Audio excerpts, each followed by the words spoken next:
Bonjour à toutes et bonjour à tous et bienvenue à cette rencontre autour de la sélection du prix Époque, qui est donc un prix jeunesse remis par le Salon du Livre Époque, le Salon de la ville de Caen, qui est soutenu par le rectorat, par l'inspection académique, par la ville de Caen et le réseau des bibliothèques. Donc ça, c'est un petit peu pour les partenaires généraux. Et donc la particularité de cette année, outre le fait que nous passons à la télévision, est qu'il n'y a pas de prix époque. Voilà. Donc les autrices et auteurs ici présents autour de moi étaient sélectionnés et pensés se battre les uns contre les autres dans le cœur des enfants et qu'il y aurait un vainqueur ou une vainqueur. Et ça ne sera pas le cas cette année. Donc nous avons, puisque nous ne remettrons pas de prix, nous avons décidé de rencontrer les autrices et les auteurs et discuter ensemble de la démarche de ce prix et qu'on va tenter de découvrir, puisque outre 5 ouvrages en lice, il y a aussi 23 établissements scolaires, des rencontres dans les établissements, des échanges, etc., etc. Tout un travail qui se passe habituellement tout au long de l'année et qui, cette année, se passe en ce moment, il me semble. Vous avez commencé et pas encore tout à fait fini. Et donc, on va essayer un petit peu de comprendre ce qui se joue dans le secret des CDI, dans le secret des bibliothèques et dans le secret des salles de classe. Et avant de discuter à bâton rompu de tout ça, je vais vous présenter nos 5 invités. J'ai choisi un ordre alphabétique. Donc, nous avons d'abord Fabien Clavel. Bonsoir. Bonsoir. Bonsoir. Et donc, vous avez écrit Une panique dans la mythologie, qui est une série, je crois, dont Hugo face au Sphinx est le 5e. Exactement. Voilà. Pour un petit peu vous mettre l'eau à la bouche et raconter vite fait, et vous me corrigez si jamais je suis à côté de la plaque. Donc, Hugo est un enfant qui est en 5e, qui est très cultivé, assez solitaire, dont le papa est archéologue. Il est prof à la Sorbonne, mais oui, il est un D'accord. peu plus ou moins archéologue. Voilà. Donc en tout cas, il profite que son papa soit parti faire des fouilles archéologiques pour s'immiscer dans une faille spatio-temporelle qu'il avait déjà découverte dans les 4 épisodes précédents. Donc il retourne, puisque, oui, pardon, ce petit enfant, Hugo, a pour hobby de se promener au Louvre. Ce qui le rend un peu atypique, mais ce qui est charmant. Et à l'occasion d'une de ces promenades, il se rend compte que sur un vase, un personnage est en train de disparaître. Et donc, il décide de prendre cette faille spatio-temporelle, de retourner dans la mythologie, dans une époque donc antérieure, pour essayer un petit peu de réparer ce qui se joue. Voilà, c'est rien, j'ai rien à corriger, c'était très bien. Soit, tant mieux.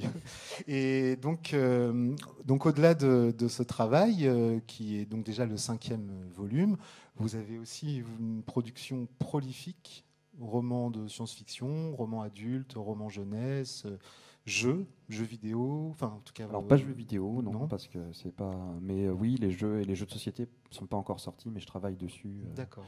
en espérant que l'an prochain, par exemple, ils commencent à arriver sur les étals. Et l'écriture jeunesse est une des cordes à votre arc. C'est pour l'instant la corde principale à mon D'accord. arc, puisque j'écris pour les adultes aussi, mais depuis quelques années j'écris un peu moins. C'est ce qui me prend la majeure partie de mon temps, parce que c'est des romans plus courts, puisque en plus c'est très dynamique, on peut souvent se permettre plus de choses que dans la littérature adulte. Les éditeurs sont plus partants pour tenter des expériences, et puis j'aime ça. Ce qui est une bonne raison. Et par rapport au prix Époque, donc à votre rencontre avec ces classes de collège et d'école primaire, il me semble, de la région, c'est la question que je vais poser un peu à chacun et chacune d'entre vous. Comment vous vous sentez par rapport à ce travail de médiation et surtout de transmission ou de médiation, je ne sais pas quel mot vous préférez, et surtout quelle valeur cette démarche prend-elle dans cette période si singulière où c'est vrai qu'on n'a pas vu grand monde pendant longtemps? Alors moi, il faut savoir que je suis enseignant à l'origine. J'ai enseigné pendant 15 ans en collège et en lycée, en français et en latin, ce qui explique l'intérêt pour la mythologie aussi. Et du coup, et ce qui est marrant, j'ai eu l'occasion de le dire, mais En tant que prof, j'étais au départ pas persuadé de l'intérêt fondamental d'inviter des auteurs en classe, et je l'ai découvert vraiment en étant auteur moi-même, en étant invité dans les classes. Et du coup, maintenant, je le vois vraiment comme un prolongement de l'activité d'enseignant, surtout que j'enseigne plus en ce moment. Donc, pour moi, ça participe en fait effectivement de la même chose. D'accord, ben, merci beaucoup. Je vais passer à la présentation du travail de notre voisin de la gauche de l'écran, qui est donc à ma droite, Fabrice Collin, Clairefontaine, l'école des Bleus, La rentrée, qui est le premier aussi d'une longue série. Ouais. Donc ce travail raconte l'histoire d'un petit garçon de 13 ans qui s'appelle Désiré, qui au tout début du roman arrive à l'INF, donc l'Institut national de football, à Clairefontaine, qui intègre là, une promotion donc, afin de former des jeunes footballeurs. C'est ça, ouais, absolument. Oui. Ouais. Ok. Faut que je poursuive. Ouais. Non, enfin comme vous voulez. Oui, c'est vaut mieux que ce soit vous qui parliez que moi, je crois. Non, c'est une série un peu particulière parce que au départ c'est un travail de commande qui résulte de l'approche de Clairefontaine du centre de formation qui a pris contact avec Nathan, parce qu'il se joue un truc assez intéressant en ce moment, c'est qu'ils essayent de redorer un petit peu l'image du football et des footballeurs professionnels, notamment après ce qui s'est passé lors de la Coupe du Monde 2010, je crois, où ça s'est très bien terminé. Voilà. À l'Institut de Clairefontaine, qui est le centre de formation parisien, hein, il y en a d'autres, ils accueillent 23 footballeurs en herbe chaque année. C'est une promotion. Sur ces 23, il y en a 6 ou 7 qui deviendront joueurs professionnels. Donc, ce n'est pas du tout automatique. Mais enfin, c'est un espoir qu'ils ont tous. Et l'idée est de montrer un petit peu la vie de cette communauté-là, parce qu'ils sont en gros en pensionnat. Hein. Et donc là, le premier tome, il est sur Désiré. Le deuxième est sur un autre footballeur. Voilà, il y a pas mal de personnages. Il y a 6 ou 7 personnages principaux qui reviennent de façon récurrente. À chaque fois, chacun a sa problématique et est mis un petit peu sous les projecteurs. Voilà. D'accord. Et donc voilà, c'est l'arrivée de Désiré qui intègre un nouveau collège, rencontre ses camarades d'équipe avec le regard des autres, qui est bon au foot, qui est meilleur, qui a quelle origine, etc., etc. Et donc on suit un petit peu les affres de cette adolescence en internat de compétition. Exactement. Ouais. Ok. Et alors les premières rencontres, parce que c'est pas un livre, et c'était pareil pour vous, Fabien, c'est pas forcément un travail très récent, donc vous remettez les pieds dedans en allant rencontrer les élèves et... Alors, moi, j'ai pas encore commencé les rencontres au sens strict du terme, mais c'est pas grave parce que je sais déjà comment ça va se passer. Ça fait une vingtaine d'années que j'en fais, donc je connais un peu le principe et je peux répondre à la question. Enfin, je sais pas s'il y en a une d'ailleurs. Qu'est-ce qu'on retient de tout ça? En tout cas, quelle saveur a cette démarche où on se rencontre dans ce contexte actuel? Alors, ça a évolué en vérité, la réponse. C'est-à-dire que moi, quand j'ai commencé, c'était un petit peu comme Fabien, et je pense comme la plupart d'entre nous, c'est-à-dire qu'on découvre qu'il y a cette responsabilité, entre guillemets. On n'est pas obligé, mais souvent, on y consent d'aller... défendre, ou en tout cas parler de nos livres aux jeunes élèves. Et au départ, ça m'est vraiment paru comme un prolongement de ce que je faisais.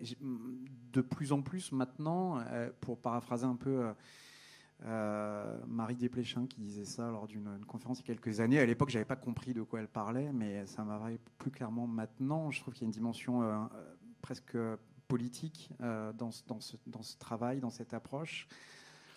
Parce que on ne fait pas partie du corps enseignant, mais on est quand même un adulte, on représente une autorité intellectuelle, on va dire, et on est dans un cadre, en tout cas agréable, ludique, qui n'est pas forcément associé à une notation pour les élèves. Et on va faire la promotion. Pas seulement de nos livres, je dirais que ça c'est assez accessoire, mais de la lecture de façon générale. Et moi, ça fait un certain nombre d'années que je développe un discours autour de ça. Alors peut-être que je m'auto-convainc, mais sur l'importance primordial de la lecture dans l'édification, j'allais dire, presque du citoyen, quoi, que vont devenir ces élèves. Pas seulement pour leur culture personnelle, pas seulement pour leur divertissement, mais aussi pour leur formation intellectuelle. Donc, ça paraît un peu aride quand je le dis comme ça. J'essaye de le présenter de façon plus rigolote quand on en parle. Et c'est pas ce dont on parle en premier lieu, mais généralement, j'essaye de les amener à ça et de répondre à la question pourquoi ça paraît si important pour les adultes que vous lisiez, pourquoi on vous bassine avec ça. Voilà. D'accord, merci. Je fais à nouveau tourner la parole donc vers Nadia Coste qui présentait Papa de papier, donc qui raconte l'histoire d'un petit Ayrton, donc un prénom à part de pilote de Formule 1, j'ai pas d'autres références. Et ce petit Ayrton vit dans un environnement familial pas très très facile, puisque son papa est très très dur, très violent, très tourmenté. Non, non. On a mis du gel. Ça commençait à arriver pourtant. Merci. Oui, effectivement, ça va pas trop à la maison. Son papa lui parle pas très bien. Son papa parle pas très bien à sa maman. Ça fait une ambiance un petit peu pesante à la maison. On va dire pour aller pas en dévoiler trop sur l'histoire, mais on pourra en parler vraiment parce qu'on est quand même sur un thème autour de la maltraitance. Maltraitance verbale sur le héros, maltraitance physique du papa sur la maman. Et qu'est-ce qu'on fait quand on a 10 ans et qu'on est impuissant face à ça? Voilà. Et donc, on ne va pas, encore une fois, tout révéler, mais néanmoins, ce petit garçon a un grand talent, un grand don, puisque c'est dit comme ça, pour le dessin. Et sans forcément qu'on vous explique comment, c'est quelque chose qui va le sauver et sauver l'histoire. En tout cas, il a, à un moment, en fait, très vite, en fait, au début de l'histoire, il a l'impression que ses dessins deviennent réels. J'aurais pas forcément été jusque-là dans le suspense. En tout cas, c'est vraiment quelque chose auquel il va se raccrocher. Moi, j'en dévoile même un petit peu plus parce que je pense que c'est pas un vrai spoiler, mais il va essayer de se dessiner quelqu'un qui viendrait l'aider pour que ça aille mieux à la maison. À ce moment-là, il a un nouveau voisin et toute la question, c'est de savoir si c'est lui qui a dessiné son voisin ou pas. Est-ce que ses pouvoirs sont devenus réels ou pas? Et c'est vraiment toute la question du roman. Voilà. Est-ce que ce qu'il dessine, est-ce que son don consiste à faire advenir ce qu'il dessine? Voilà. Est-ce que ses pouvoirs sont réels? Voilà. Et donc, alors, vous avez commencé à voir un petit peu... Oui. Tout à fait. Moi, j'ai commencé à avoir des classes déjà hier au Collège du Noy. Ça s'est très bien passé. C'était très sympa, des classes de 6e. Alors, pour moi, c'est important, les rencontres scolaires, pour surtout commencer par leur expliquer que moi, à leur âge, j'étais très moyenne à l'école et j'étais super nulle en orthographe et je ne lisais pas du tout. Alors, moi, j'ai commencé à lire à 18 ans et donc, je n'étais pas prédisposée à devenir autrice. Et du coup, ma venue dans les écoles, en général, leur apporte de l'espoir en leur disant que voilà, ils ne sont pas figés dans la situation dans laquelle ils sont en 6e. Ils peuvent évoluer, ils peuvent changer, il leur arriver beaucoup de choses dans la vie. Et souvent, voilà, s'ils ont envie de faire quelque chose, ils peuvent y arriver. Et cet espoir-là transparaît souvent dans ma venue, dans ce que je leur donne, parce que je leur explique souvent. En plus, moi, j'ai commencé avec des versions. J'ai quand même réécrit 8 fois mon premier roman avant qu'il soit accepté par un éditeur. Donc, pour leur dire, voilà, c'est pas grave d'échouer. On peut travailler, on peut faire des efforts. Et puis, au bout de quelques années, ça peut marcher si on s'accroche à ses rêves aussi, etc. Et l'espoir est particulièrement fort en cette période parce que souvent j'arrive dans des collèges, pas seulement que pour les rencontres de cette semaine, mais depuis la reprise un petit peu des rencontres, où tous les établissements ont annulé toutes les sorties scolaires, tous les projets pédagogiques, tout ce qu'ils faisaient d'habitude, collège au cinéma, des sorties au théâtre, rien n'a pu être projeté cette année. Et ce qui reste, c'est les rencontres des auteurs qui viennent dans les classes. Et moi, les premières rencontres que j'ai pu faire depuis qu'on a pu reprendre les rencontres, mais j'avais l'impression d'être une rockstar. Ils me voyaient arriver avec les yeux qui brillaient. Il se passait un truc au collège, quoi. Et c'était, voilà, donc vraiment cette notion d'espoir quand on vient, à la fois sur leur avenir, en disant, même si on vous met dans une case maintenant, vous pouvez en sortir de votre case. Et voilà, ça va aller. Et on peut construire des choses, on peut se projeter positivement sur l'avenir. J'espère qu'ils l'entendent. J'espère. Christophe Maury, bonjour. Bonjour. Vous êtes invité ici avec votre travail publié chez Folio, chez Gallimard Jeunesse. Donc Mathieu Hidalf, le génie de la bêtise. Mathieu Hidalf, qui est un peu un personnage dont vous aviez, croyait-on, fait le tour. Et après être passé par d'autres séries, vous êtes revenu à lui pour écrire un épisode de sa vie à 7 ans, donc, qui se passe avant le reste de ses aventures dont on avait connaissance. Et vous préférez que je raconte ou vous préférez raconter? Non, je dirais simplement que Mathieu Hidalf, oui, c'est un héros que j'ai inventé quand j'avais 13 ans. Et dont j'ai terminé le premier cycle quand j'avais 25 ans. Mais en fait, depuis Mathieu Hidalf, j'ai pas écrit grand-chose d'autre. J'ai pas lancé de nouveaux projets de série. Et je pense que je reviendrai toujours d'une façon ou d'une autre à ce héros parce qu'il m'a accompagné pendant quasiment 20 ans. Et je pense que ça continuera. Et un matin, alors que cette série était terminée depuis quelques années, eh bien, c'est venu quasiment comme ça, subitement. J'ai eu l'envie à nouveau de retrouver ces personnages et de replonger dans cet univers familier, peut-être en bénéficiant de ce que j'avais pu apprendre au cours des années qui m'avaient permis d'écrire la série. Et depuis que j'ai terminé ce livre, je pense que c'était il y a 4 ou 5 ans, je n'ai toujours pas terminé un autre roman. Voilà, donc c'est une façon de dire que quand je commence un livre, je ne sais jamais combien de temps il me faudra pour l'écrire, et je ne sais surtout pas quand une autre idée viendra pour en écrire un autre. Donc j'étais heureux, et c'était très inattendu pour moi de revenir aux aventures de ce petit héros qui m'accompagne depuis longtemps. Ouais. D'accord. Et donc dans cet opus des aventures de Mathieu Hidalf, on découvre comment il devient le génie de la bêtise. Oui, en fait, c'est un petit garçon insupportable qui est un génie, mais qui n'emploie son génie que pour déshonorer sa famille, qui est très influente dans le royaume. Et en fait, c'est une sorte de génie de la bêtise. Et dans la série Mathieu Hidalf, l'heroic fantasy était très présent. Et en fait, en grandissant, j'ai réalisé que ce qui m'intéressait le plus dans cette aventure, c'était la relation familiale qui existe entre Mathieu, entre ses 3 sœurs, entre ses parents. Et en écrivant ce nouveau livre, j'ai vraiment mis de côté, j'ai fait fi de l'aventure et de l'heroic fantasy pour me consacrer uniquement et me concentrer uniquement sur une histoire de famille dans un royaume imaginaire et féerique. Voilà. Et farfelu. Et farfelu. Et donc alors, vos premiers contacts avec nos petits amis des collèges et écoles du coin? Je les ai déjà rencontrés en fait il y a quelques semaines parce que je pensais ne pas pouvoir le faire en ce moment. Et moi j'adore vraiment les rencontres scolaires. Je pense que je les aimerais toujours, même si sans doute avec le temps on peut se lasser quand le rythme est acharné. Mais pour moi ça fait partie intégralement de mon travail aujourd'hui. C'est des moments que je trouve infiniment précieux parce que peut-être que quand on rentre dans une classe, nous, on est une fenêtre ouverte vers autre chose pour les élèves.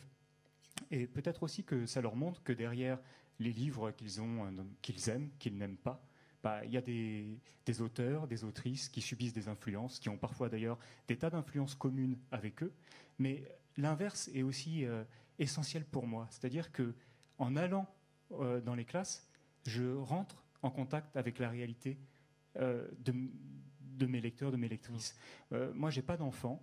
Les seuls enfants lecteurs que je côtoie, finalement, c'est dans les classes des écoles. Et ce que je dis est aussi valable pour les professeurs qui nous accueillent, pour tout ce monde qui nous donne un autre regard sur nos livres. Et dans les classes, ce que je trouve particulièrement intéressant, c'est que sur un salon, quand on fait un salon, les enfants qu'on rencontre sont des enfants qui, la plupart du temps, ont aimé nos livres. Les enfants qui viennent nous demander une signature, ils le font parce qu'ils ont un intérêt pour notre univers, voire pour la lecture. Mais quand on va dans une classe, il y a une grande partie des élèves qui n'avaient pas envie de lire le livre qu'ils ont entre les mains et qui parfois n'hésitent pas à le faire sentir. Et ça, je trouve que c'est vraiment intéressant parce qu'en fait, on met notre écriture à l'épreuve de ceux qui n'iraient pas spontanément vers elle. Et personnellement, ça m'a appris beaucoup de choses parce que quand beaucoup d'enfants me font les mêmes retours sur des faiblesses, sur des moments compliqués, des moments un peu sibyllins, j'en tire forcément un enseignement. D'accord. Oui. On remercie alors les enfants de nous aider à avancer. Et enfin, nous recevons Carole Trébor. Bonjour, bonsoir, je ne sais pas, c'est une heure un petit peu entre les deux. Donc vous, dans un recueil qui s'appelle La Revanche des princesses, publié chez Poulpe Fiction, Carole n'a pas de son dans son micro. Donc un recueil de nouvelles. Un recueil de nouvelles qui s'appelle La Revanche des princesses, qui met en lumière 6 héroïnes féminines. Et pour chacune des nouvelles, c'est une autrice. Donc c'est un livre féminin, d'une certaine façon. Féminin et féministe. Féminin et féministe. Et vous avez signé une nouvelle qui s'appelle La Princesse aux 1000 reflets, qui raconte l'histoire d'une petite Aria. Non. Harry, pardon. Je ne les ai pas lus tout de suite. Pardon. Une petite Harry qui naît qui est princesse, donc ses parents sont rois et reines, qui vient au monde dans un univers où il faut absolument être très beau. Et elle a le malheur, pour son plus grand malheur, elle change de couleur. Ce qui lui vaut d'être plus ou moins mise au banc dans le château, et donc de faire une fugue et de rencontrer, je ne sais pas jusqu'où on peut tout dévoiler. Non, bah après, l'idée, c'était vraiment de créer des... En fait, c'est pas moi qui suis à l'origine de ce recueil, c'est important de le dire, c'est un recueil collectif. C'est Anne-Fleur Multon, qui est une autrice très engagée, féministe, qui avait eu l'idée de faire des contes qui donnaient un rôle important à des princesses qui ne sont pas des belles endormies et qui vont se faire réveiller par le bisou d'un prince. Et Anne-Fleur, en fait, avait cette idée, et en parlant avec son éditrice, elles se sont dit, en fait, ce qui serait intéressant, c'est de proposer à d'autres autrices de faire des nouvelles et que ce soit un livre pluriel. Et donc, elle m'a proposé de participer à l'aventure, ce que j'ai fait. Et après, l'idée, c'est comme c'était des princesses, c'est de se dire...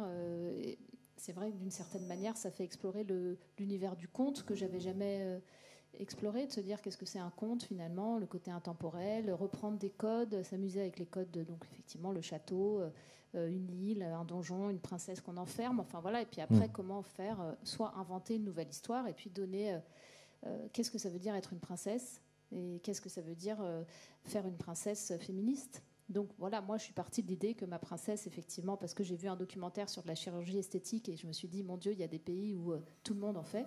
En fait, c'est devenu un truc très majoritaire et j'ai imaginé ce royaume où, en gros, c'est obligatoire, en fait, la chirurgie esthétique dans mon château.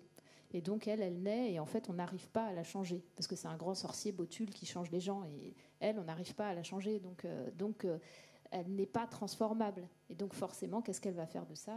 Et après, voilà, je pars sur l'aventure un peu traditionnelle du conte, mais c'était ça mon pitch de départ.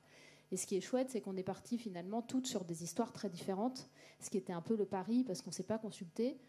Et c'est vrai qu'on a tout exploré vraiment différemment ces codes du conte, parce qu'il y a Clémentine Beauvais qui a fait une réadaptation très poétique de Peau d'âne. Anne-Fleur a imaginé un personnage de jeune fille qui en a vraiment marre de la manière justement dont on traite les contes, et elle doit jouer une princesse et elle n'a absolument pas envie de mettre une belle robe. Alice Brière-Aquet a situé son histoire aujourd'hui et a imaginé que les princesses, justement, c'est symbolique, mais étaient enfermées dans un zoo pour princesses. Donc elles sont enfermées dans leur rôle et dans leurs archétypes, justement, mais c'est ça qui est chouette. Et puis le dernier conte est très drôle et vraiment il est humoristique. Il donne aussi le rôle à un chevalier qui n'a pas du tout envie d'être chevalier, donc c'est aussi féministe finalement d'aller explorer le rôle des hommes là-dedans. Et c'est une chance. Et puis Charlotte Bousquet a fait un conte oriental assez traditionnel aussi et très beau. Donc voilà, je me dis, c'est vrai que l'éditrice, en fait, ça veut dire en gros que si on dit à des auteurs et des autrices, voilà, vous faites une histoire d'une princesse rebelle, je pense que si on demande à 100 auteurs et autrices, il y aura 100 histoires différentes. Voilà, c'est quand même, j'imagine que c'est ça à peu près. Voilà. Donc voilà.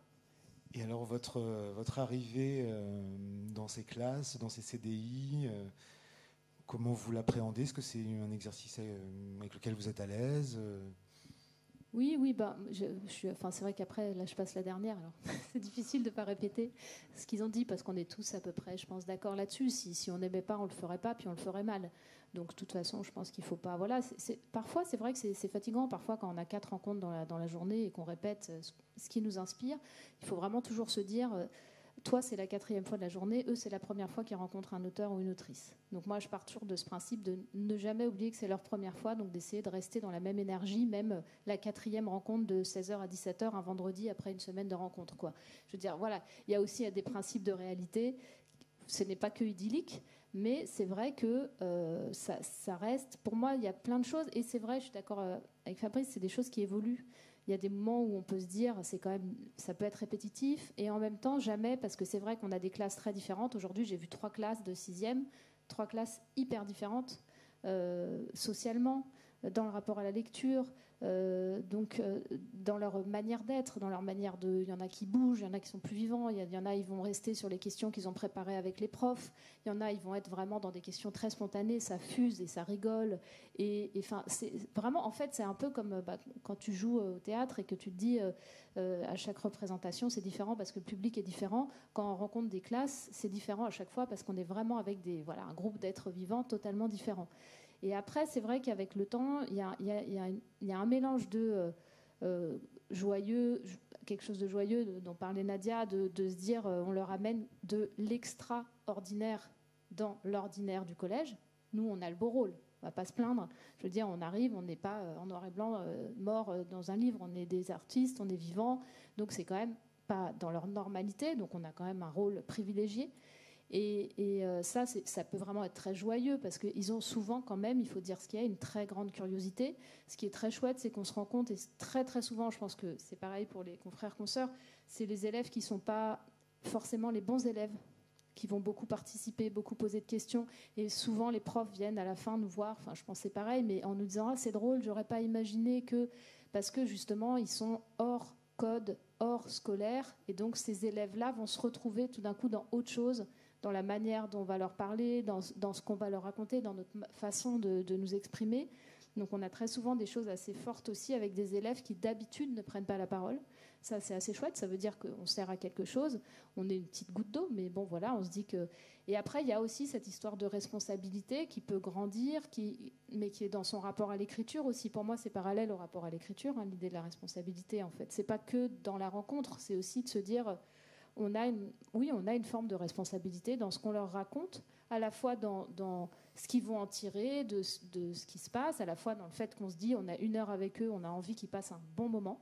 Ça, c'est important, voilà. Donc on donne quand même, parce que c'est important qu'on est là pour eux quand même, donc voilà. Et à la fois, il y a une responsabilité dans ce que moi je raconte et dans ce que je dis, et je fais passer des choses, où je questionne le monde, en fait, aussi. Donc on parle de livres, on parle de littérature, on parle de lecture, de l'importance de la lecture, mais nos livres, quand j'écris un roman, enfin voilà, quand on écrit La Revanche des princesses, on parle féminisme. On parle littérature, mais on parle aussi féminisme. C'est assumé, donc quelque part, on y va, mais on est vraiment libre finalement de dire, voilà, s'il y en a qui ne sont pas d'accord, ils ne sont pas d'accord, et c'est très bien. On est là pour en parler.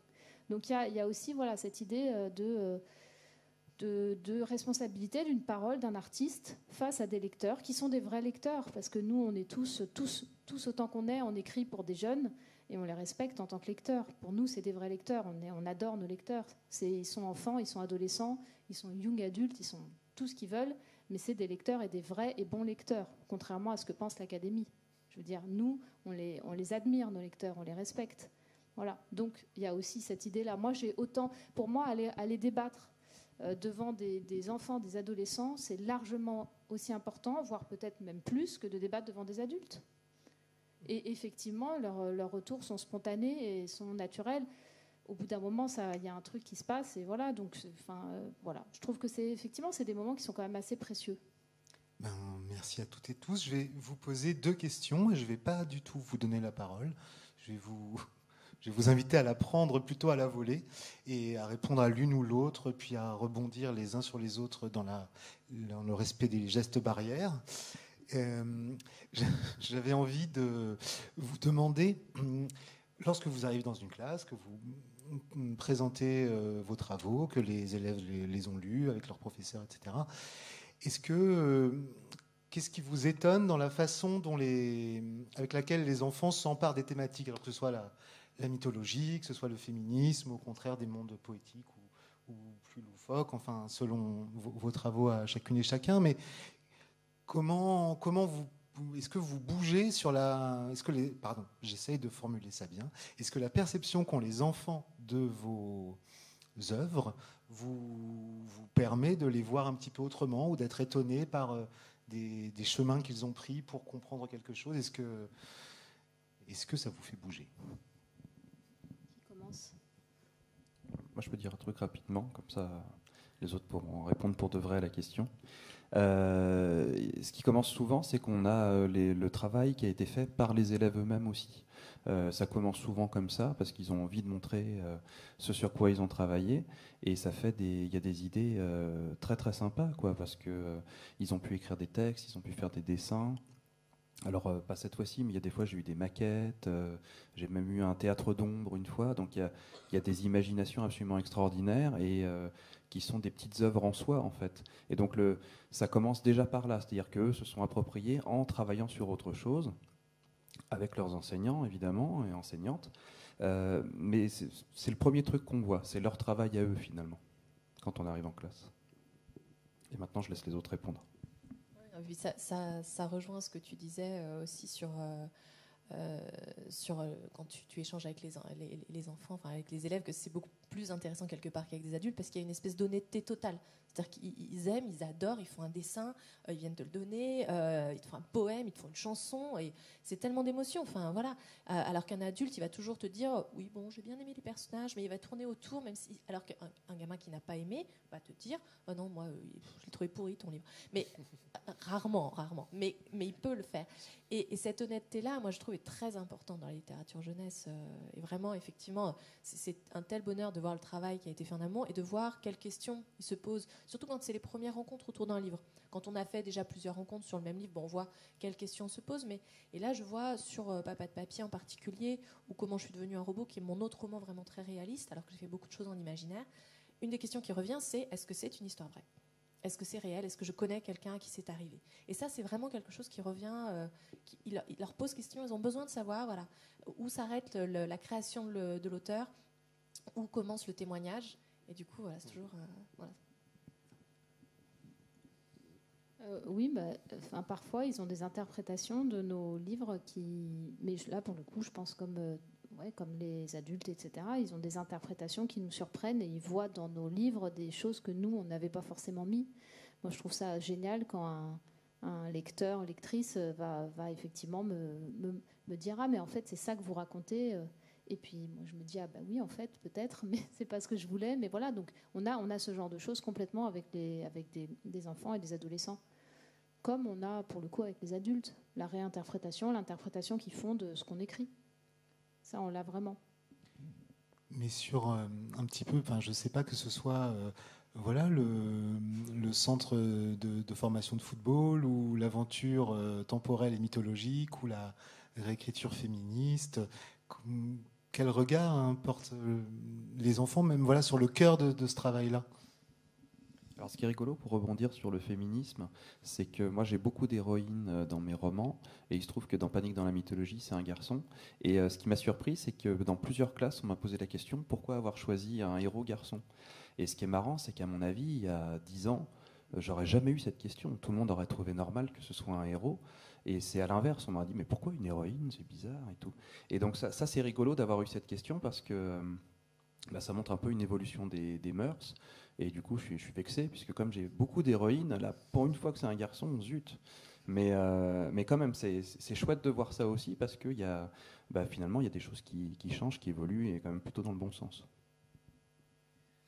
Le regard qu'ils peuvent avoir sur le livre, j'aime bien quand il est décorrélé du regard que les professeurs voudraient qu'ils ont.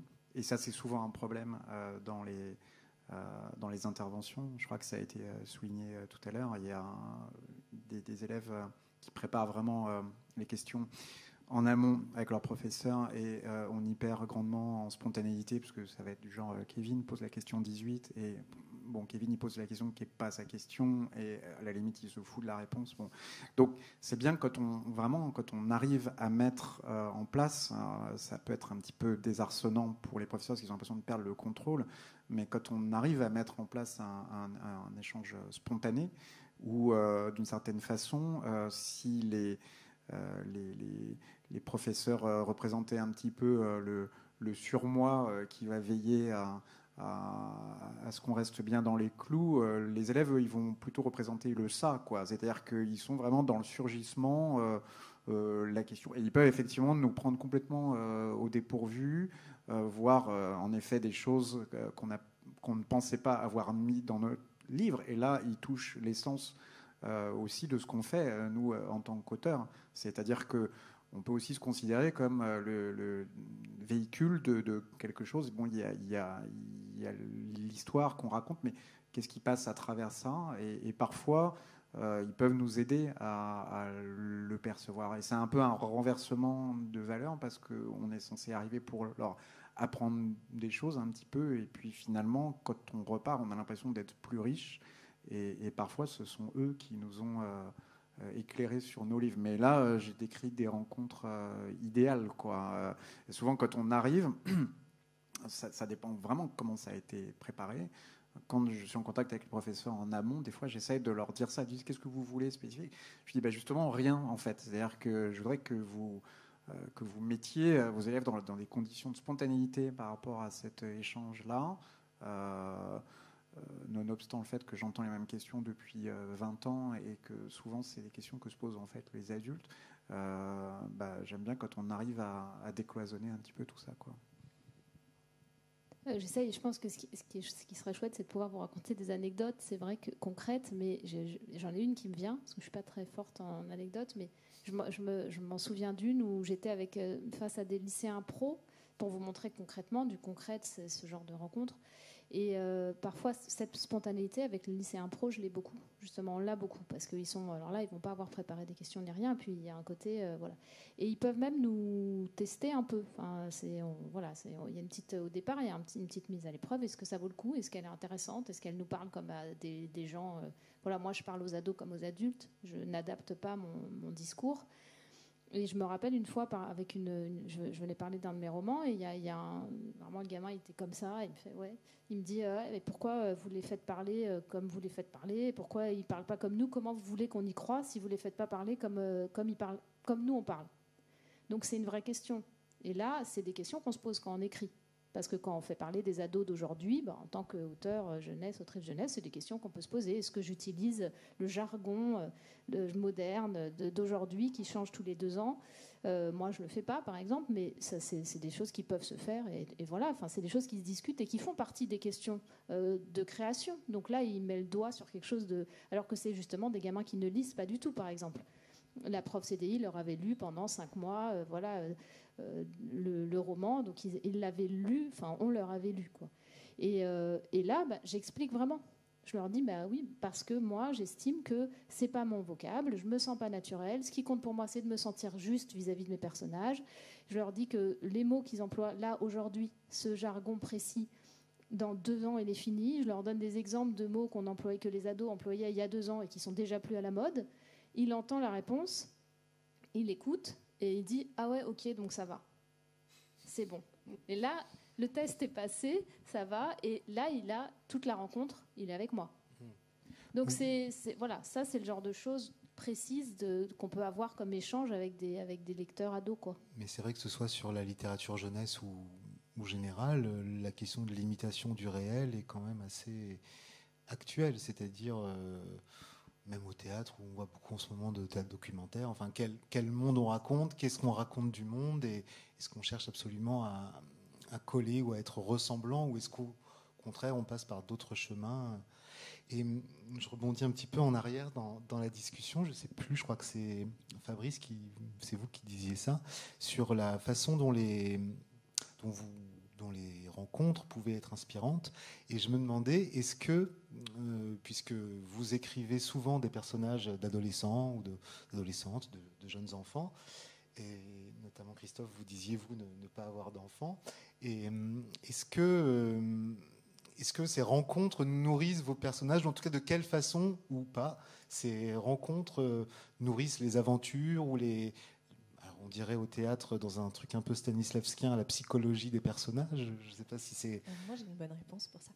On parlait tout à l'heure du côté atypique du prénom de mon héros, qui s'appelle donc Ayrton. Et en fait, quand j'étais en train de préparer cette histoire, je faisais des rencontres scolaires pour un autre roman qui s'appelle Ascenseur pour le futur. Et à un moment, pendant une de ces rencontres, il y a un élève qui lève la main, banal. Et sa question, c'était: est-ce que vous pouvez mettre mon prénom dans un livre ? J'avoue que c'était assez rare qu'on me pose ce genre de questions. Je lui dis: ça dépend, tu t'appelles comment ? Il me dit Ayrton. Je lui dis: oh ouais, moi je pensais Ayrton Senna, tout ça. Je me dis, en plus j'étais devant ma télé quand il est mort, je suis pas convaincue que j'aurais mis ce prénom spontanément. Et il a une espèce de colère qui sort, qui me dit: oui, mais de toute façon, moi, il n'y a jamais mon prénom dans un livre, même dans les manuels scolaires, c'est jamais dans les exemples et tout. Il y avait un truc. Donc je me dis: ok, bah, je le note, on verra. La rencontre se termine. Et la professeure documentaliste qui accompagnait m'explique à demi-mot que ce que vit ce garçon à la maison, c'est ce que vit mon héros dans Papa de papier. C'est-à-dire que lui-même n'est pas victime de violence, mais par contre, il assiste probablement à des scènes très dures entre son père et sa mère. Et là, la coïncidence était beaucoup trop forte pour que je ne l'utilise pas en disant: ok, tu veux ton prénom dans un livre, tu vas avoir ton prénom dans un livre. C'est sans doute pas ça que tu voulais. C'est sans doute pas une histoire trop proche de la tienne que tu voulais, mais c'est comme ça. Le délai a passé entre le moment où je l'ai écrit et le moment où le roman est sorti. Du coup, j'ai compté en termes d'années. Il avait quitté le collège, donc je n'avais pas moyen de lui faire passer l'info. Mais s'il m'écoute aujourd'hui, il a son prénom dans un livre. Voilà. Oui, parce que vous aviez commencé la rédaction de Papa de papier. J'étais dans la construction de l'histoire. Donc à l'époque, le héros devait s'appeler Romain, qui finalement est le prénom de son meilleur ami. Mais du coup, c'était encore possible de changer. D'accord. Alors moi, c'est surtout au niveau des références. Parce qu'en discutant avec les gamins, ils demandent à un moment voilà, ce qu'on lit, ce qu'on aime et tout. Moi, je fais partie de ceux qui aiment les mangas. Et du coup, en général, il faut le faire plutôt en fin de conversation, parce que là, ça part dans tous les sens. Parce que, ah, mais relisez celui-là et tout. Et j'essaye de noter les références. Et moi, j'ai eu une période manga il y a une dizaine d'années où j'en avais acheté plein. J'en ai rempli mon appart, et ma femme a dit stop, donc j'ai écouté ma femme évidemment, comme toute personne raisonnable, et du coup ils m'ont fait replonger, quoi, parce qu'en leur parlant de trucs, ils m'ont dit: ah, mais relisez celui-là et tout, et j'étais obligé d'aller voir, et c'était bien en plus. Donc voilà, c'est surtout des références comme ça où on se met un peu à jour, parce que les références changent. Il y en a qui bougent pas, ou qu'on retrouve. Par exemple, ils reconnaissent de nouveau Olive et Tom. Tu te dis: oh la vache, tout ce temps a passé pour ça. Parce que c'était pas le top non plus, Olive et Tom, mais il y a d'autres mangas qui sont vraiment super et que ça me permet de découvrir. Donc ça, c'est vraiment précieux, parce que notamment sur le manga, parce que c'est ce qui est le plus répandu en fait comme lecture, ça peut donner plein d'idées et tout, redécouvrir, relancer, et ça, c'est vraiment chouette. Oui, je voulais ajouter une petite chose, c'est que dans l'influence qu'on subit auprès des enfants, moi j'ai l'impression qu'ils m'inspirent même souvent en termes de créativité. Alors je rencontre pas beaucoup d'ados, plutôt des primaires, des sixièmes, parfois des enfants très jeunes, des CE1, des CE2.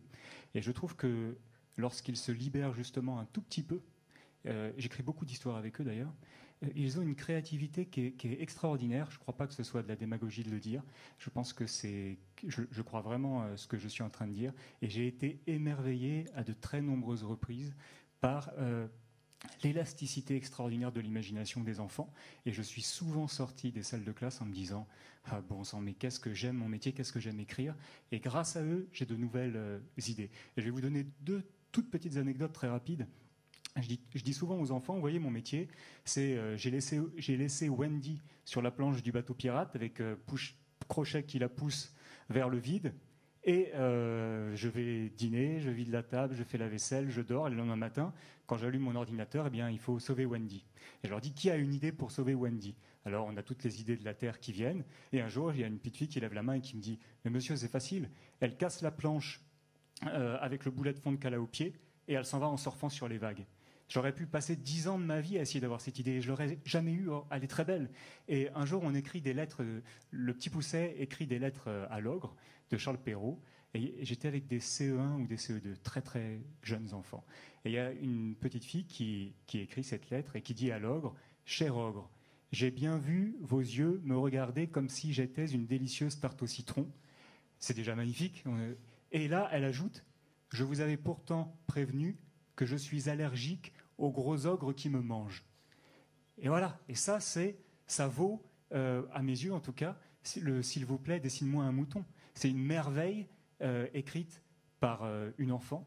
Et moi, quand je sors de ça, il faut que je fasse un effort pour pas prendre cette phrase et la mettre dans le livre que je suis en train d'écrire. Et ça m'est arrivé d'envoyer un mail à mon éditeur en disant regarde ce qu'on m'a sorti ce matin dans une école. Et évidemment, c'est pas toujours comme ça. Peut-être que c'est plus le cas chez des enfants très jeunes que chez des ados qui sont un peu plus réservés. À vrai dire, je le sais pas. Mais en termes de créativité, ce que les enfants peuvent insuffler, ça me paraît aussi très important. Et pour boucler cette boucle-là, quand j'avais 10 ans et que je regardais un match de foot, après le match de foot, j'allais jouer au foot. Quand j'étais un peu plus jeune et qu'on regardait Zorro, après Zorro, on sortait de bâtons avec mon frère et on se tapait dessus pendant 1 heure pour jouer à Zorro. Et les enfants, moi, que je rencontre, ont une capacité à croire qu'en sortant de la classe, ils vont publier un livre et passer leur vie à écrire des histoires que je trouve absolument fascinantes, en fait. Et moi, c'est ça que j'aime puiser à leur contact, c'est qu'ils sont peut-être dépoussiérés, non, peut-être c'est pas qu'ils sont dépoussiérés, c'est que la poussière n'est pas encore tombée sur eux, comme elle est tombée parfois sur des fragments de notre imagination qui est un petit peu plus sclérosée que la leur. Alors, je comprends tout à fait qu'on puisse ne pas être d'accord avec ça, mais souvent j'ai eu cette impression au contact des enfants que je rencontre, et ça c'est dans les écoles. C'est pas une discussion sur un salon ou dans une librairie. Moi, je suis totalement d'accord avec toi, mais je pense que c'est des choses qui surgissent pendant les ateliers d'écriture, plus que pendant juste des rencontres. Parce que c'est vrai qu'on anime aussi, ce qui n'est pas le même travail, on anime aussi beaucoup d'ateliers d'écriture, et là, effectivement, c'est encore autre chose, parce que c'est plus long, on revient souvent, et là, on voit effectivement les pépites de l'imaginaire infini des enfants. Mais c'est plus en atelier, quand même. Oui, mais en fait, tu vois, moi, en ce qui me concerne, souvent, les professeurs me demandent qu'est-ce que vous voulez faire ? Et je dis, soit je réponds à des questions, soit on fait autre chose, soit on fait un atelier d'écriture d'1 heure. Et du coup, très fréquemment, je fais juste 1 heure d'atelier avec la classe. Et c'est pour ça que je parle de ça. C'est plus dur, justement, quand c'est un atelier où on revient fréquemment, parce qu'on ne bénéficie plus de cette auréole qu'on a en franchissant une classe pour la première fois et en étant là pendant un moment ponctuel. J'ai déjà fait des ateliers, je pense sans doute un peu comme vous tous, pendant des mois, et ça, là, on peut aller au-devant de nouvelles difficultés, c'est sûr. Mais par contre, c'est vrai que pour l'imagination des plus jeunes, et plus ils grandissent, moi, j'essaye de leur dire que voilà, souvent, on l'a quand on est petit, et puis on le perd. Et en fait, la différence entre des adultes qui l'ont perdu et nous, c'est que nous, on l'a nourri, en fait. Voilà, nous, on a nourri cet imaginaire-là qu'on avait depuis tout petit. Moi, je leur dis souvent, je pense que j'ai l'imagination d'un enfant de 4 ans, mais avec mon expérience de plus de 40, ce qui fait que voilà, je me sers de ces jeux de quand on est petit, qu'on imagine, et si on allait jouer à Zorro, tu vois, et on s'en sert dans les histoires en tant qu'adulte. Et du coup, je leur dis, voilà, vous pouvez l'enrichir et nourrir votre imaginaire en lisant, en regardant des films, des séries, des dessins animés, des choses, enfin voilà, en vous cultivant et en nourrissant cet imaginaire-là, en le gardant et pas en le laissant se perdre. Et vous parliez de rencontres, d'ateliers d'écriture. Pour peut-être tout le monde ne saisit pas exactement très concrètement de quoi il s'agit. Est-ce qu'il y a je ne sais pas, un exercice ou quelque chose que vous aimez faire particulièrement? Enfin, est-ce que vous pouvez nous donner un petit peu votre... pas forcément du tout une recette, mais quelque chose qui vous tient à cœur quand vous travaillez avec ces élèves? Moi, je fais peu d'ateliers, mais je vais juste rebondir sur ce qu'a dit Christophe. Je travaille aussi sur les contes, mais souvent plutôt en collège, parce que 6e, 5e, et je leur fais piocher un conte classique et un élément de science-fiction, et ils doivent les mêler. Et on a eu des choses super. Enfin, voilà, Hansel et Gretel après une catastrophe nucléaire, c'est assez savoureux, j'avoue. Blanche-Neige en télé-réalité, ça marche très bien aussi. Enfin, voilà. Et du coup, voilà. Pareil, moi je préfère les ateliers d'écriture. Enfin, c'est ce que je préfère en fait. C'est quelque chose que je fais de plus en plus. Et je trouve ça assez génial de les faire écrire. Après, c'est sûr qu'on leur donne une contrainte d'écriture au départ. Soit on part d'un de nos livres, soit on part d'une discussion avec un prof, soit en fonction. Et moi, cette année, je leur ai fait faire à des CE1, CE2, c'est pareil, c'était plutôt des contes. Et à des 3e, des romans biographiques de femmes, et ils choisissaient la femme. Donc il y avait vraiment un gros travail de documentaire, justement, par rapport à ça. Au départ, ils devaient vraiment faire la documentation, partir de Wikipédia, mais aller aussi ailleurs, et romancer. Donc travail sur vraiment qu'est-ce que ça veut dire, romancer quelque chose qui est documentaire. Et ça les fait aller au cœur de ce que c'est que le roman aussi, parce qu'en fait, ça veut dire, voilà, tu pars de ça. Eux, ils se disent, ils ont un paragraphe, ils se disent, ok, j'ai un paragraphe, et là, ils doivent travailler sur les émotions, comment ils écrivent, est-ce qu'ils se mettent à la première personne du présent, parce que en étant dans la tête de leur personnage, forcément ils vont aller dans des émotions, dans de l'empathie, dans des choses qui vont les approcher d'un langage romanesque. Qu'est-ce qu'ils imaginent en dialogue, comment ils imaginent de dialoguer, est-ce qu'ils imaginent ou pas des personnages qui accompagnent cette personne qui a existé, et en fait c'est incroyable de voir comment justement ils vont aller vers de l'intime, finalement, quelque part, tout en étant dans un personnage qui a vraiment existé, avec un personnage qui a vraiment existé. Donc ça, c'est vrai que je trouve que c'est extrêmement intéressant de les faire créer, et j'ai une espèce de confiance dans ce qu'ils sont capables de faire. Je pars d'un truc de confiance, en fait, assez spontanément, où je me dis, ils vont y arriver, quoi. Il y a quelque chose qui va sortir de ça, chacun différemment.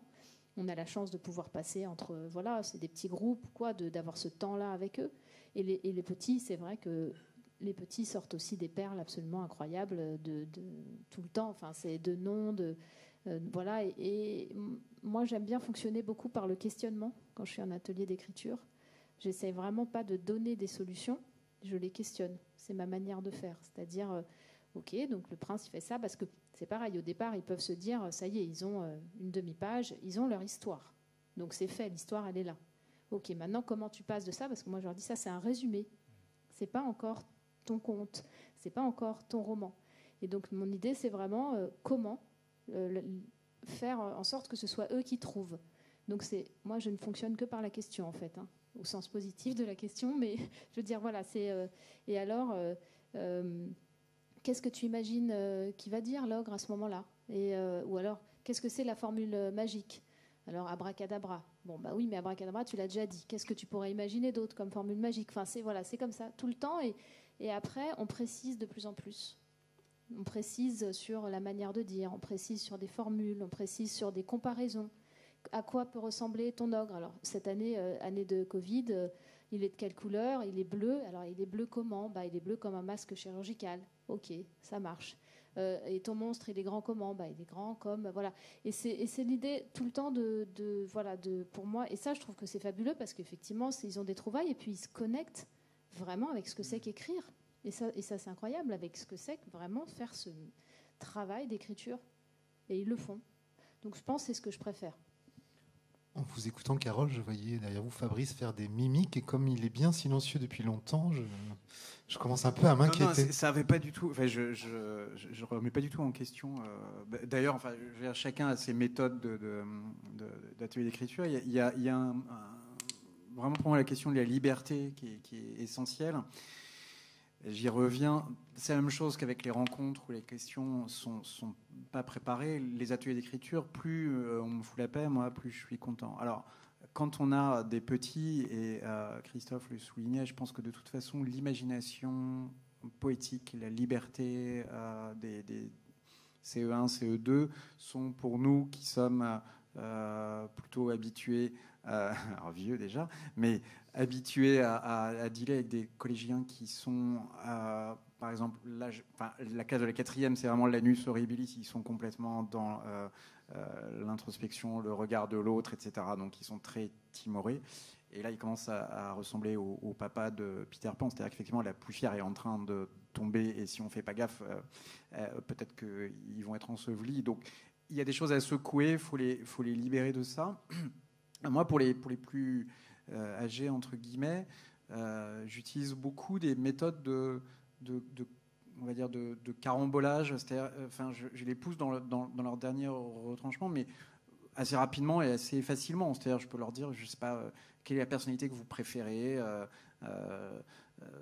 je sais pas, ils vont me dire, j'en sais rien, Booba, par exemple. Bon. Et c'est quoi le truc le plus chiant que vous avez fait cette année? C'est, j'en sais rien, Notre-Dame de Paris, Victor Hugo, très bien. Bon, on va mélanger les deux, quoi. On va dire que, je sais pas, Booba, c'est le bossu de Notre-Dame. Enfin, je dis n'importe quoi, hein, c'est bien comme ça, mais et vous allez vous débrouiller avec ça. Ou quand c'est pour des plus petits, là, on peut jouer sur les mots, on peut faire des cadavres exquis, etc. Voilà. Il y a un auteur que j'aime beaucoup qui s'appelle Hubert Haddad pour adultes, chez Zulma, qui a fait 2 bouquins qui s'appellent Magasin d'écriture, qui sont des trucs énormes, et c'est une mine pour les ateliers d'écriture. Parce que ça parle, voilà, il y a 1000 idées, partir d'un champ lexical, partir de carambolage de plusieurs situations, partir d'écriture automatique. On peut leur dire, écoutez, je vous laisse 5 minutes, vraiment le premier truc qui vous vient à l'esprit, puis on va voir après qu'est-ce qui se passe quand on tire sur le fil. Donc il y a plein de possibilités. C'est vrai que quand on doit partir de nos œuvres ou quand on a des trucs un petit peu bateaux qui sont bons, alors inventer la suite de mon roman, moi c'est pas des trucs que je ferais spontanément. Quand on me demande de leur demander ça, je suis toujours un peu embarrassé. Et voilà. Alors après, il y a aussi un truc qui s'appelle le temps. C'est-à-dire que quand on a des ateliers effectivement qui se passent sur 4, 5, 10 séances, là, on a aussi le temps d'établir une relation de confiance avec eux. Là, on va revenir à ce qui a été dit tout à l'heure aussi, au fait qu'il y a des élèves dont on ne soupçonnait pas qu'ils avaient ça en eux. Et d'ailleurs, eux-mêmes, souvent, c'est assez émouvant parce qu'eux-mêmes ne le soupçonnent pas. Et là, sur des séances, des ateliers d'écriture de 5 ou 10 séances, on a des gamins qui, au début, sont les bras croisés à tête baissée en disant « mais juste comptez pas sur moi ». Et à la fin, qui arrivent avec 10 pages. Enfin, moi, c'est un truc que j'ai vécu, ça. Et donc, vraiment, il y a quelque chose de l'ordre de la libération. Et je le prends aussi pour moi. C'est-à-dire que quand j'ai commencé à écrire, quand j'avais une vingtaine d'années, j'ai fait quelques rencontres avec des personnes qui m'ont aidé à me reconnecter avec l'âme d'enfant que Nadia évoquait tout à l'heure. C'est notre enjeu. Il faut qu'on redevienne des enfants de 4 ans parce que c'est cette spontanéité, cette source, vraiment cette eau vive à laquelle on va s'abreuver. Après, charge à nous de mettre tout ça en forme avec la technicité qu'on va acquérir au fur et à mesure. Mais quand on est en contact avec des enfants ou des adolescents, le premier truc, c'est de faire ressurgir ça. Et c'est vrai que dans les ateliers d'écriture, il y a toujours, et dans les questions qui nous viennent, comment ça se fait que vous avez autant d'imagination, etc. Et moi, je leur demande toujours, je leur dis, est-ce que vous rêvez ? Oui, on fait des rêves. Bon. Est-ce que vos rêves ne sont pas vraiment des trucs délirants ? Quand vous les racontez à des gens, vous avez l'impression qu'ils sont en train de s'étioler en direct parce que le fait de le dire, vous ne pouvez pas restituer l'expérience intime que vous avez vécue. Mais est-ce que vous êtes conscient que vous avez cette richesse-là et que ça, c'est un truc qu'on partage tous, hein, ça s'appelle l'inconscient collectif, quoi. Et je dis, voilà, c'est là-dedans qu'on va tous puiser. Donc je ne veux pas entendre, j'ai pas d'imagination, ça n'existe pas. Par contre, je ne sais pas comment chercher ou aller chercher. Ça, je peux tout à fait l'entendre. C'est un problème que je peux avoir moi-même. Et je nous vois dans ces exercices-là, les auteurs, comme des bloqueurs, des ouvreurs de potentialité, pour le coup. Et vous parliez des jeunes gens et des jeunes femmes, de jeunes enfants de 4e comme une année un petit peu dure. Moi, j'ai des très mauvais souvenirs de ma 4e, donc voilà. Mais je me demandais, est-ce que vous avez aussi des anecdotes éventuellement que vous pourriez partager, de moments très difficiles, et de l'expérience de réussir à inverser cette tendance, ou au contraire, le constat d'échec de ne pas avoir réussi à vous sortir d'un guêpier. Enfin...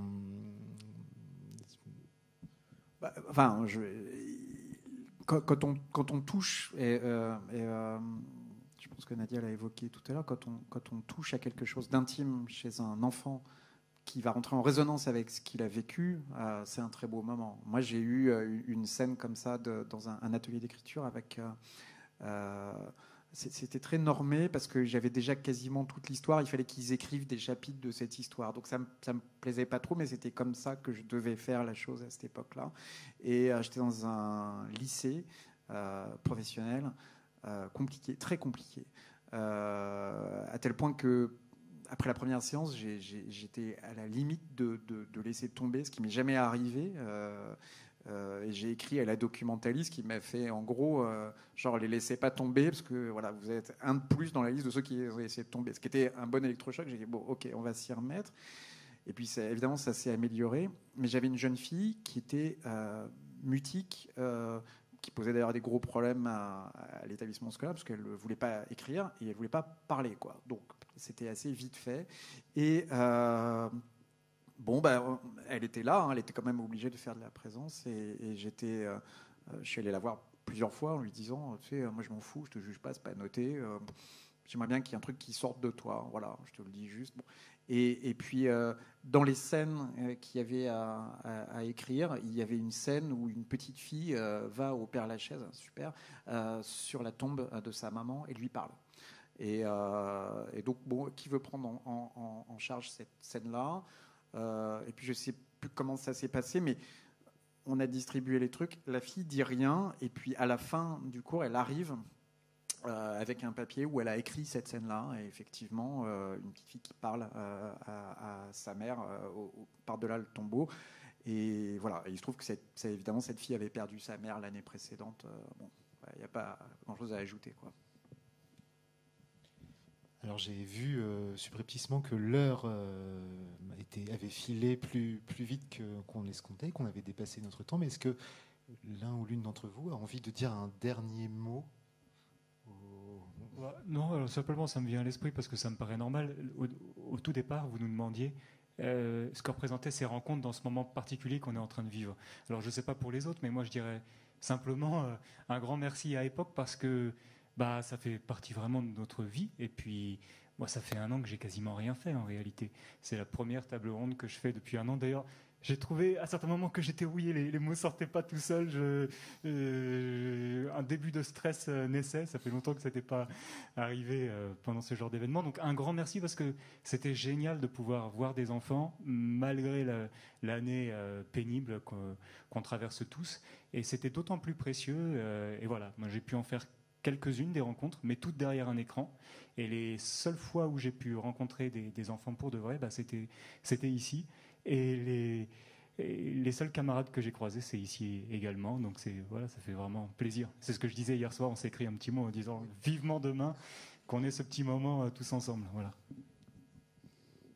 Oui, ça fait du bien. Et effectivement, moi j'ai apprécié particulièrement qu'il y ait un report.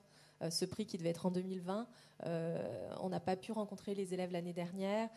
Tout s'est annulé. On était tous dans la détresse par rapport à ça. Et que le salon décide de reporter la sélection en disant les élèves vont le lire en 2021 aussi. Et on pourra rencontrer. Et c'est vrai que ça fait plaisir que ce n'ait pas été une année complètement effacée.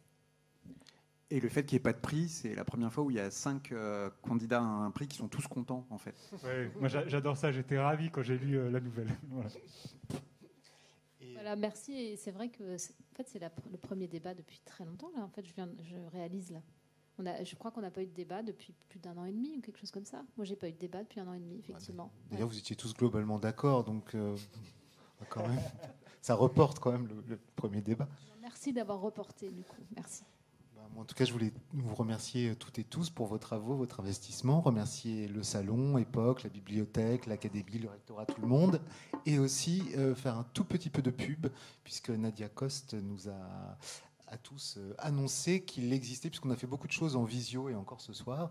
Vous voulez dire un mot de cette chaîne YouTube? En fait, j'ai créé il y a 1 an, pendant le confinement, c'était pas exprès, mais oui, une chaîne YouTube qui s'appelle De quoi ça parle, où des auteurs et des autrices racontent leurs romans, pitch en 1 ou 2 minutes. Il y a un petit peu de tout, des romans pour la jeunesse, pour adultes, en imaginaire, en réaliste.